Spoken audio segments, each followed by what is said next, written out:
L'alchimie du chemin de Compostelle, le chemin qui révèle notre quintessence, El Camino de Santiago. Un sentier que l'on croit physique, balisé, cartographié. Mais pour ceux qui osent vraiment marcher, Compostelle est bien plus qu'une destination. C'est un laboratoire vivant, un creuset alchimique, où la matière première, c'est nous. 1. Le départ. La matière brute. Sur le chemin, tout commence par le poids du sac, le poids de nos histoires personnelles. Comme en alchimie, le pèlerin débute par la materia prima, ses peurs, ses attentes, ses faiblesses, ses croyances. Le départ, c'est le chaos nécessaire. Il faut accepter d'ignorer ce que l'on va trouver et surtout ce que l'on va perdre. 2. La marche. L'œuvre au noir.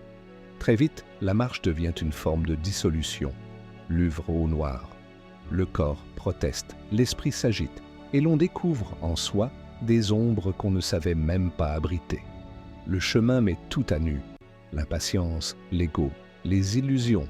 C'est une phase rude, obscure, mais indispensable pour briser ce qui doit l'être. 3. La rencontre, l'œuvre au blanc. Puis un jour, sans prévenir, le chemin s'ouvre, le regard change. On réalise que la pluie avait un rythme, que la fatigue avait un sens, et que chaque personne croisée était un miroir. C'est l'œuvre au blanc, la purification. Les pas deviennent plus légers, les pensées plus claires, et l'on commence à comprendre que rien n'est hasard, tout est message. 4. Le voyage intérieur, l'œuvre au rouge. À mesure que l'on avance vers Compostelle, une transformation profonde se fait sentir. Ce n'est pas seulement le corps qui devient plus fort, c'est la conscience qui s'embrase. L'œuvre au rouge, la recomposition. Ce moment où l'on prend possession de soi-même, où l'on n'est plus simplement en train de marcher, on devient la marche. 5. L'arrivée, le secret de l'alchimie. À Compostelle, beaucoup s'attendent à une révélation. Mais ce que découvre le pèlerin, c'est que le secret n'était pas au bout du chemin, mais dans chaque pas. L'alchimie n'est pas la recherche de l'or matériel, c'est la transmutation intérieure.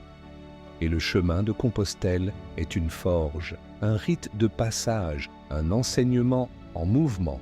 Le chemin nous met face à nous-mêmes, à nos peurs, à nos croyances, mais aussi à notre force intérieure. C'est un voyage qui transforme le regard que l'on porte sur le monde et sur soi.